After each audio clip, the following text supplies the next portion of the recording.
Assalamualaikum warahmatullahi wabarakatuh. A'udzu billahi minasyaitonir rajim. Bismillahirrahmanirrahim. Rabbi shrah li sadri wa yassir li amri wahlul 'uqdatam min lisani yafqahu qawli. Rabbi zidni ilma, Rabbi zidni ilma, Rabbi zidni ilma. Rabbi yassir wa la tu'assir wa tammim bil khair wa bika nasta'in.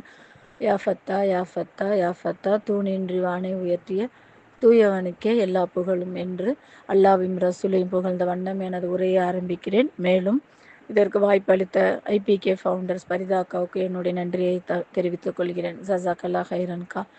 இப்போ நான் எடுத்திருக்கிற தலைப்பு வந்து ஜக்காத்து.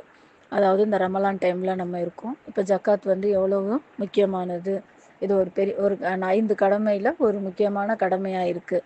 இதை பற்றி ஒரு சின்ன நினைவூட்டலாக நான் உங்களுக்கு பகிர்ந்துக்கிறதுக்காக இந்த தலைப்பு எடுத்திருக்கேன். அல்ஹம்துலில்லாஹ்.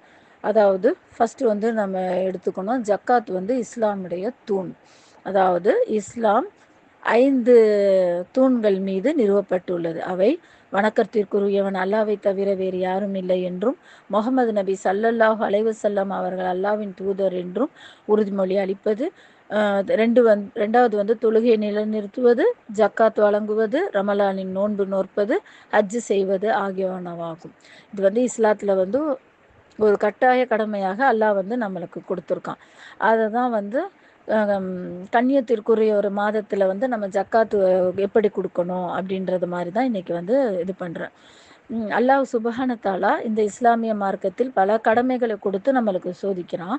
ஒவ்வொருவருக்கும் ஒரு ஒரு இபாதத்தில் ஈடுபாடு அதிகமாக இருக்கும், ஒன்றில் சற்று அலட்சியமாகவே இருப்பாங்க.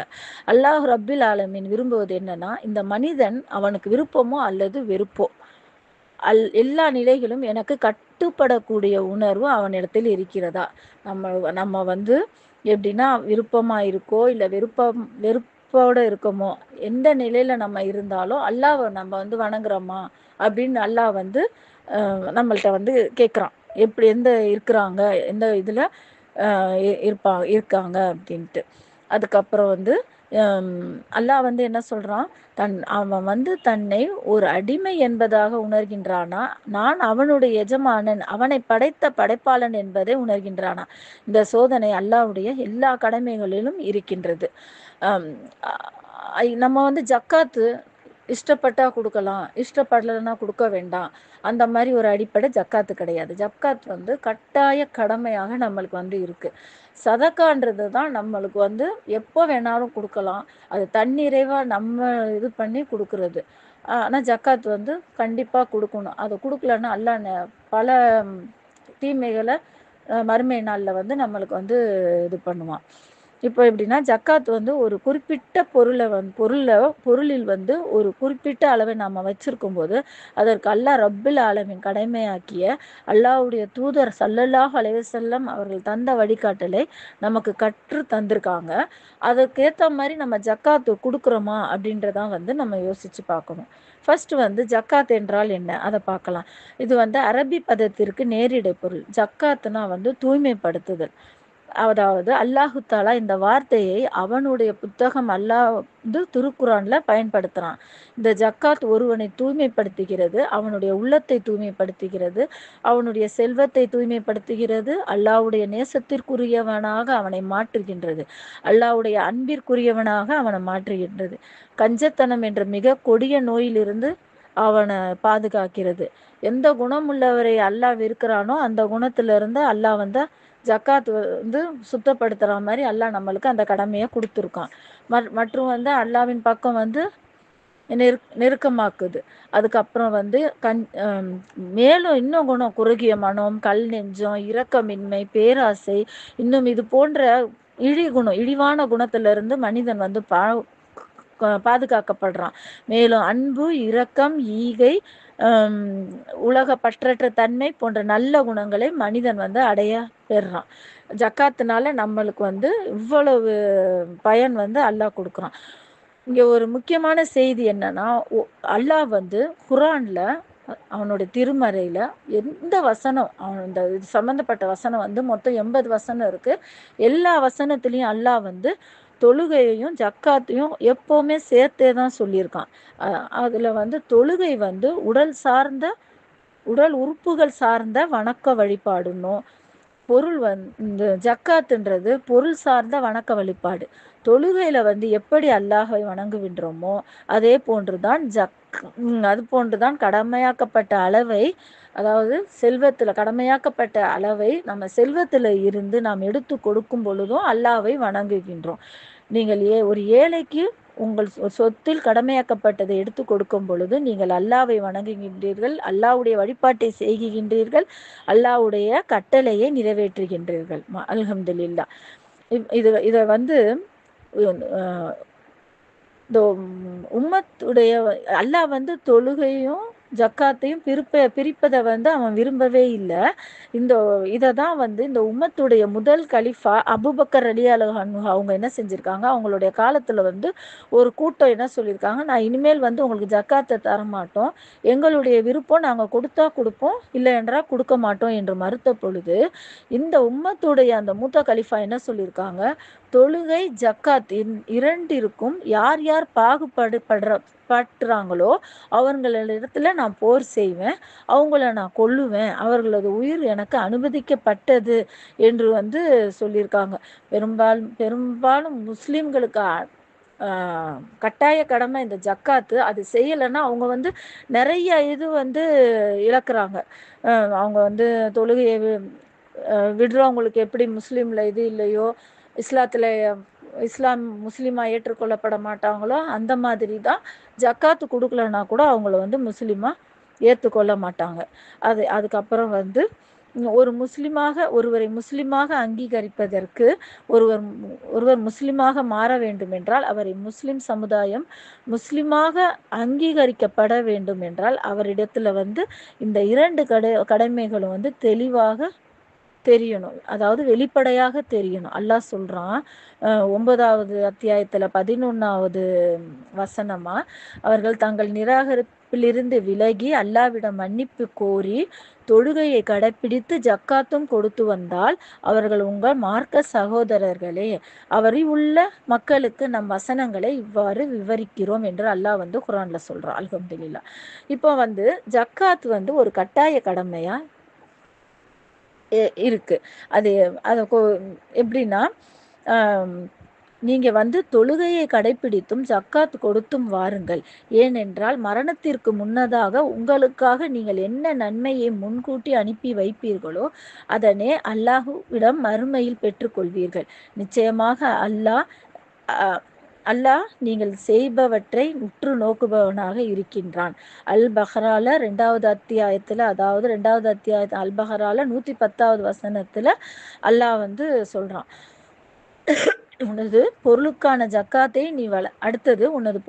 ஜக்காத்தை நீ வழங்கிவிட்டால் உன்னுடைய கடமையை நீ நிறைவேற்றி விட்டாய் அப்படின்னு அபூ ஹுரைரா ரலியல்லாஹு அன்ஹு திர்மிதியில சொல்லியிருக்காங்க. அதுக்கப்புறம் குர்ஆன்ல நிறைய வசனம் இதை பத்தி பேசியிருக்கு. தொழுகையையும் ஜக்காத்தையும் உடன்படுத்தி சேர்த்தே பேசியிருக்கு. அல்ஹம்துலில்லாஹ். ஜக்காத் நன்மைகளின் சுரங்கம். மற்ற மனிதர்களுடைய ஃபர்ஸ்ட் ஜக்காத் எவ்வளவு கொடுக்கணும், அதாவது ஜக்காத் என்பது இஸ்லாமத்தின் 5 தூண்களின் ஒன்றாகும். இது தேவைப்படுபவர்களுக்கு கொடுப்பது அல்லது தொண்டு கொடுப்பது என்பதற்கான அரபு வார்த்தை. இது நம்ம முதல்ல பார்த்தோம். இது இஸ்லாமியர்களில் வசதி படுத்தவர்கள் தங்கள் செல்வத்தில் 2.5%, அதாவது 2.5% ஏழைகளுக்கு வரி கொடுப்பதாகும். அல்லாஹ் செல்வத்தை எல்லாத்தையும் நீங்க கொடுத்துருங்க, எல்லாத்தையும் தானம் பண்ணிருங்கன்னு அல்லாஹ் சொல்லலை. உங்கள்கிட்ட செல்வம் வச்சுக்கிட்டு எவ்வளவு அதிகமாக இருந்துச்சுன்னா அதுல 2% அல்லாஹ் ஏழைகளுக்கு கொடுக்க சொல்றான். அதுக்கப்புறம் ஜக்காத் நன்மைகளின் சுரங்கம். மற்ற மனிதர்களுடன் பொருள்களை சேர்த்து உங்கள் பொருளும் அதிகப்படுத்துவதற்காக வட்டிக்கு நீங்கள் கொடுக்கும் பொருள் அல்லாஹ்விடத்தில் அதிகப்படுவதில்லை. எனினும் அல்லாஹ்வின் திருப்தியை நாடி ஜக்காத்தாக ஏதும் நீங்கள் கொடுத்தாலோ கொடுத்தவர்கள் அதனை தாங்கள் தர்மமாக கொடுத்த செல்வத்தை இரட்டிப்பாக கொள்கின்றனர். இது அர்-ரூம் சூறால 39வது அத்தியாயத்துல 39வது வசனத்துல அல்லாஹ் சொல்லியிருக்கான். இதுல முக்கியமான காரணம் என்னன்னா, ஜக்காத்து கொடுத்தா அல்லாஹ் அதுல வட்டியை அழித்து தர்மங்களை வளர்க்கிறான்னு சூரா அல் பஹரால 276வது வசனத்துல அல்லாஹ் சொல்லியிருக்கான். அப்புறம் வந்து ஜக்காத் வந்து வெற்றியின் வழின்னு எதுல சொல்லியிருக்கான்ல, 23வது அத்தியாயத்துல 1ல இருந்து 4 வசனம் வரைக்கும் சொல்லியிருக்கான். அல் முஃமினூன், அதுல நம்பிக்கையாளர் என்ன சொல்லியிருக்கான், நம்பிக்கையாளர்கள் நிச்சயமாக வெற்றி அடைந்து விட்டனர். அவர்கள் எத்தகையோர் என்றால் மிக்க உள்ளச்சத்தோடு தொழுவார்கள், வீணான காரியங்களிலிருந்து விலகி இருப்பார்கள், ஜக்காத்தும் கொடுத்து வருவார்கள். இந்த ஜக்காத் வந்து நம்மளுக்கு வந்து சொர்க்கத்துல வந்து நம்மளுக்கு வழி கொடுக்கறது ஒரு இதுவா இருக்கு. ஜக்காத்து தொழுகையை நிச்சயமாக நான் உங்களுடனே இருக்கின்றேன், நீங்கள் தொழுகையை தவறாது கடைபிடித்து ஜக்காத்தும் கொடுத்து என் தூதர்களை நம்பி அவர்களுக்கு உதவி புரிந்து கஷ்டத்தில் இருப்பவர்களுக்கு அழகிய முறையில் அல்லாவிற்காக கடனும் கொடுத்தால் நிச்சயமாக நான் உங்களுடைய பாவங்களுக்கு பரிகாரமாக்கி வைத்து தொடர்ந்து நீர் அருவிகள் ஓடிக்கொண்டிருக்கும் சொர்க்க சோலைகளில் உங்களை நுழைய வைப்பேன் என்கிறான் அல்லாஹ். இது வந்து சூரா அல் மாய்தால 12வது வசனமா அல்லாஹ் சொல்றான். அதுக்கப்புறம் வந்து ஜக்காத் வந்து கடமையாவதற்கு நிபந்தனைகள் என்ன? ஃபர்ஸ்ட் வந்து செல்வத்துல வந்து முழு உரிமை இருப்பது, செல்வம் நிசாப் குறிப்பிட்ட அளவை எட்டி இருப்பது. அதாவது வந்து நிசாப் என்பது ஒரு பொருளில் ஜக்காத் கடமையாவதற்கு மார்க்கம் நிர்ணயித்துள்ள குறைந்தபட்ச அளவாகும். அப்புறம் அந்த செல்வம் வந்து நம்ம கிட்ட ஓராண்டு முழுமையா இருக்கணும். இப்போ நகை வாங்கினாலும் சரி, நகை வாங்கினா 11.5 பவனுக்கு மேல நம்ம கையில 11.5 பவனுக்கு நகை நம்ம கையில இருந்தா அதற்குரிய ஜக்காத்து நம்ம செலுத்தணும். அது 1 வருஷம் நம்ம கிட்டயே இருந்துச்சுன்னா அதற்குரிய ஜக்காத்து வரிய நம்ம செலுத்திடணும். அதுக்கப்புறம் வந்து கடனிலிருந்து விடுபட்டு இருப்பது. நிசாபை விடவும் அதிகமான செல்வம் இருந்து அவசரமாக கொடுக்க வேண்டிய கடனும் இருந்தால் முதலில் கடனை நிறைவேற்ற வேண்டும். கடனை கொடுத்த பின் மீதம் இருக்கின்ற செல்வம் நிசாபை எட்டினால் அதில் சக்காத்து கொடுக்கணும். கடன் எவ்வளவு இருக்கோ அந்த கடனை கொடுத்துட்டு அதுக்கப்புறம் நம்மள்ட்ட எவ்வளவு காசோ நகையோ எவ்வளவு இருக்கோ அதற்கு ஜக்காத்தை வந்து நீங்க கொடுக்கணும் அப்படின்னு சொல்லியிருக்காங்க. சொந்த தேவைகள் போக மேல் மிச்சமாக இருப்பது. நம்ம சொந்த தேவைகள் போக, அதாவது உணவு, குடியிருப்பு, தொழில் கருவிகள், வாகனங்கள், இதுக்கெல்லாம் வந்து அத்தியாவசிய தேவைகள் போக மீதி உள்ள பொருள்கள் வந்து நிசாபை அந்த ஜக்காத்தோட அளவை எட்டுனா நம்ம வந்து ஜக்காத்தை கடமையாக்கணும் அப்படின்னு சஹீஹுல் புகாரி 1426 இதுல சொல்லியிருக்காங்க. ஜக்காத் வந்து கடமையாக்கப்படாதது எதுக்கு? ஜக்காத் வந்து கடமையாகாதவை அடிப்படை தேவைகள், அதாவது அத்தியாவசிய தேவைக்காக உள்ள கட்டிடம், வீடு, வாகனம், இயந்திரம் போன்றவற்றுக்கு வந்து ஜக்காத் இல்லை. நஷ்டமாகிவிட்ட செல்வம், பொது சொத்துக்களுக்கு வந்து ஜக்காத் இல்லை. பொது சொத்துனா அரசின் சொத்துக்கள், கனிமத்து பொருட்கள், வக்ஃப் செய்யப்பட்ட சொத்துக்கள், இதுக்கெல்லாம்.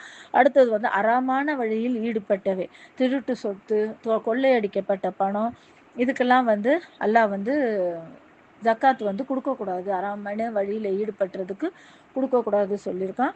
மக்களே, அல்லாஹ் தூய்மையானவன், தூய்மையானது ஹலால் அனுமதிக்கப்பட்ட முறையில் சம்பாதிக்கப்பட்ட செல்வத்தை தவிர வேறு எதையும் ஏற்க மாட்டான். இதை வந்து நம்ம வந்து இதில் பார்க்குறோம். அபூ ஹுரைரா ரலியல்லாஹு அன்ஹு அறிவிச்சிருக்காங்க. முஸ்லிம்ல 1015வது ஹதீஸ்ல. இப்போ வந்து நம்ம ஜக்காத் பெறக்கூடிய 8 பிரிவினர், தகுதியோட 8 பிரிவினர் யாருன்னு பார்ப்போம். ஃபர்ஸ்ட் வந்து ஏழைகள், அதாவது அல் ஃபுகரா, அடிப்படை வசதி இல்லாத ஏழைகள். அடுத்தது வறியவர்கள் அல் மசாக்கீன், அடிப்படை வசதி இருந்தும் அன்றாட தேவைகளை சுய வருமானத்தில் நிறைவேற்று அளவுக்கு வசதி இல்லாதவர்கள். ஜக்காத்து துறை ஊழியர்கள் அல் ஆமிலீன அலைஹா, ஜக்காத் வசூலிப்பு மற்றும் பகிர்ந்தளிப்பு பொறுப்புகளை யார் வந்து நிறைவேற்றுறாங்களோ அவங்களுக்கு வந்து நம்ம ஜக்காத்தை கொடுத்து அவங்க வந்து மிச்ச பேருக்கு வந்து கொடுப்பாங்க. அதுக்கப்புறம் வந்து இதயங்கள் இணைக்கப்பட வேண்டியவர்கள் அல்லஃபது குலூப், இவங்க வந்து 3 வகை மக்கள் இதுல வந்து அடங்கியிருக்காங்க. அதாவது செல்வத்தை கொண்டு உதவி செய்தால் இஸ்லாமிற்கு வந்து விடுவார்கள் என்ற நிலையில் உள்ள முஸ்லிம் அல்லாதவர்கள், செல்வத்தை கொண்டு உதவி செய்தால் முஸ்லிம்களுக்கும் ஆதரவாக இருப்பார்கள் என்ற நிலையில் உள்ள பிற மதத்தை சேர்ந்தவர்கள், புதிதாக இஸ்லாமை ஏற்றவர்கள். இவங்க 3 பேருக்கு வந்து ஜக்காத்து வந்து 8 பிரிவினர்ல 4வது பிரிவில் இந்த 3 பேர் அல்லாஹ் வந்து சொல்லியிருக்கான். அடுத்தது வந்து அடிமைகளை விடுதலை செய்வதற்காக ஃபிர் ரிகாப், இது அரசாங்கத்தால் வஞ்சிக்கப்பட்ட முஸ்லிம் சிறைவாசிகளின் விடுதலைக்கு பயன்படுத்துவதற்கு பொருந்தும். அல்ஹம்துலில்லா. முஸ்லிம் சிறைவாசிகள் இப்போ கூட எவ்வளோ பேர் இருக்காங்க, அவங்களுக்கு கூட இந்த ஜக்காத்தை கொடுக்கறது பொருந்தும். அடுத்தது வந்து கடன்பட்டோர், அல் ஹாரிமீன், வாழ்க்கையின் அடிப்படை தேவைகளுக்காக கடன்பட்டவர்கள், அவ்வப்போது ஏற்படும் அழிவுகளால் தொழில் துறையில் கடன்பட்டவர்கள், பாவமான அறாமான காரியங்களுக்காக கடன்பட்டோருக்கு அவர்கள் தம் தவறை உணர்ந்து திருந்தி மன்னிப்பு கேட்டு இனி வந்து அப்படி செய்ய மாட்டோம் என உறுதி அளிக்காதவரை அவர்களுக்கு ஜக்காத் வழங்கக்கூடாது. இது வந்து 6வது இது. அடுத்தது வந்து அல்லாவின் வழியில் ஃபீ சபீலில்லா, ஜிஹாதில் ஈடுபடுவோருக்கும் இஸ்லாமிய அழைப்பு பணியில் முழு நேரமாக ஈடுபடுபவருக்கும் மார்க்க கல்வி பணிகளில் உள்ளவர்களுக்கும் தாவா அழைப்பு பணிகள் சம்பந்தப்பட்ட திட்டங்களுக்கும் வழங்கலாம். அடுத்தது வந்து 8வது வந்து பயணிகள் இப்னு சபீல், பயணத்தின் போது செல்வத்தை இழந்து தவிப்பவர்கள் ஆகிய மேல கூறப்பட்டவங்க 8 பேருக்கும் ஜக்காத்தை யார் வேணாலும் வழங்கலாம் அப்படின்னு வந்து அல்லாஹ் குரான்லேயே 9வது அத்தியாயத்தில் 60வது வசனத்தில் அல்லாஹ் சொல்லியிருக்கான். அல்ஹம்துலில்லா.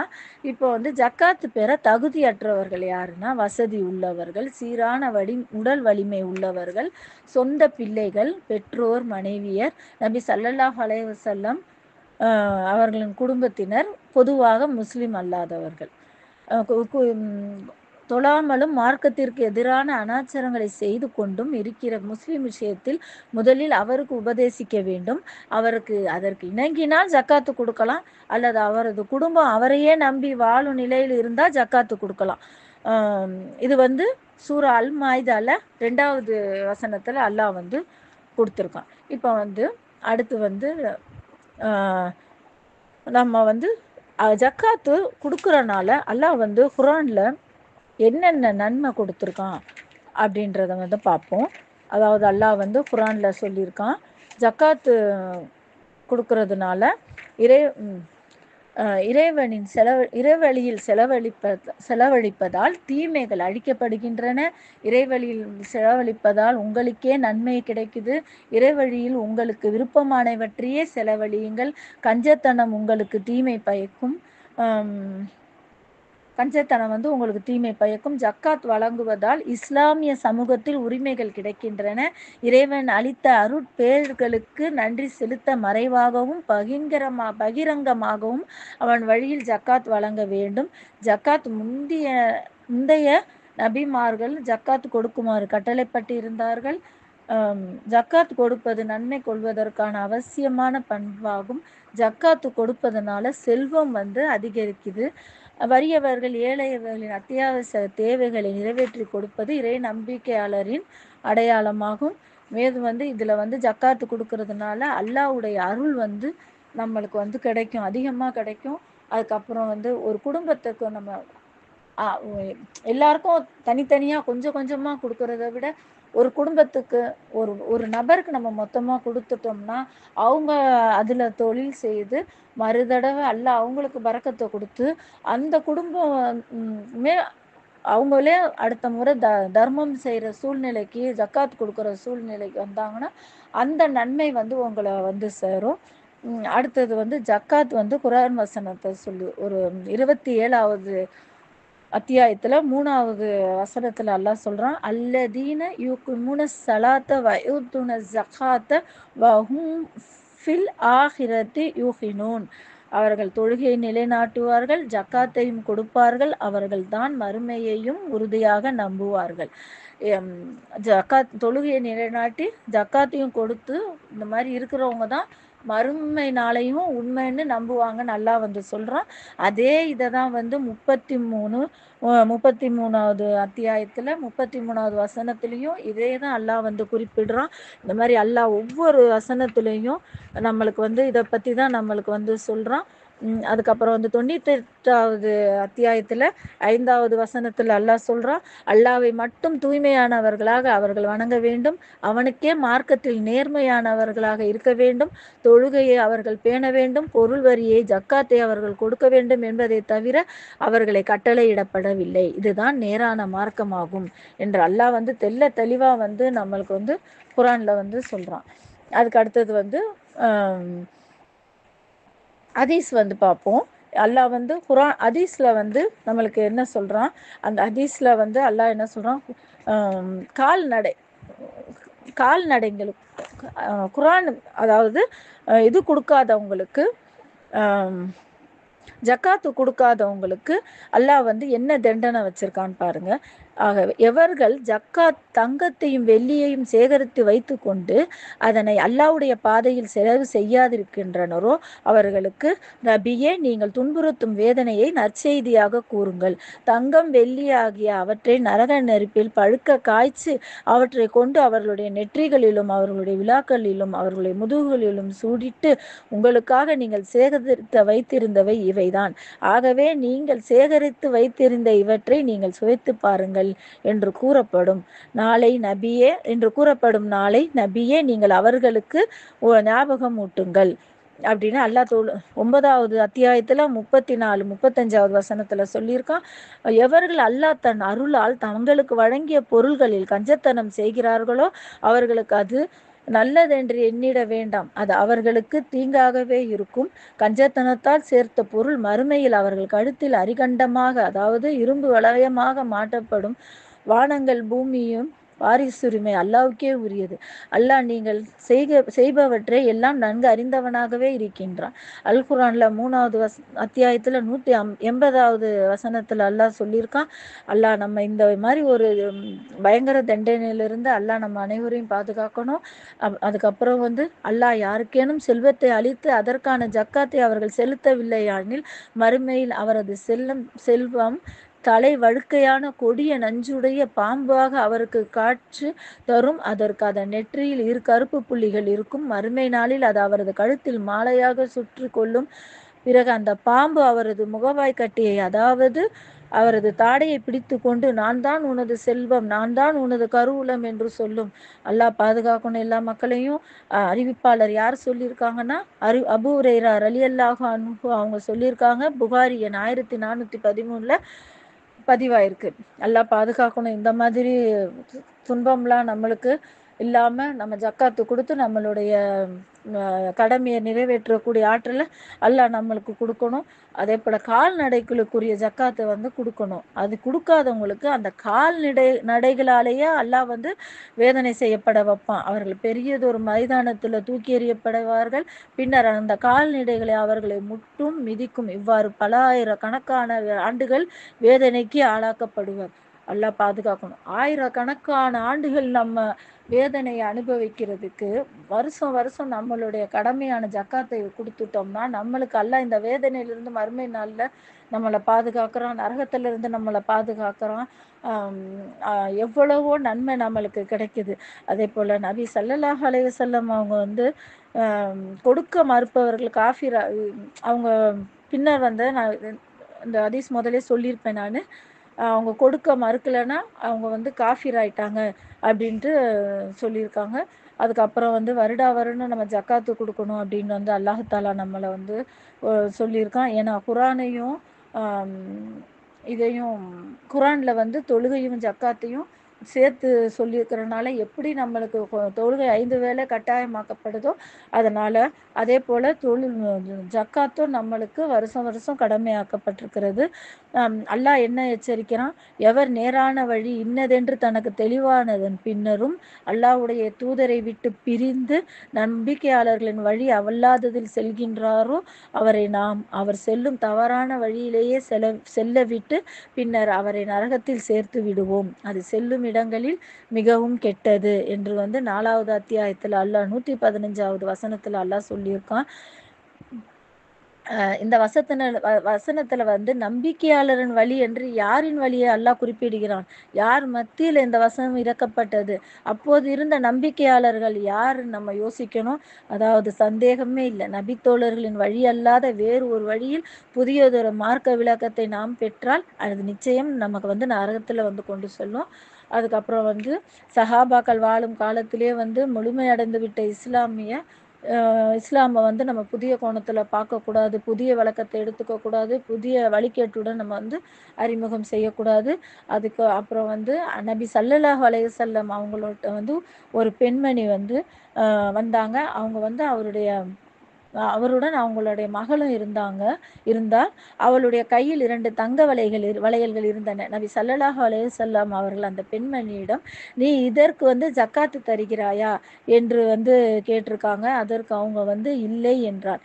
மறுமையில் அல்லாஹ் இதற்கு பதிலாக நெருப்பினாலான 2 வளையல்கள் அணிவிப்பதை விரும்புகிறாயா என்று கேட்டார்கள். இதை கேட்டவுடன் அவர் அவற்றை கழற்றி கொடுத்து விட்டார் என்று அமர் இப்னு ஷுஹைப் தனது தந்தை மற்றும் பாட்டனார் வாயிலாக அறிவிக்கிறார்கள்.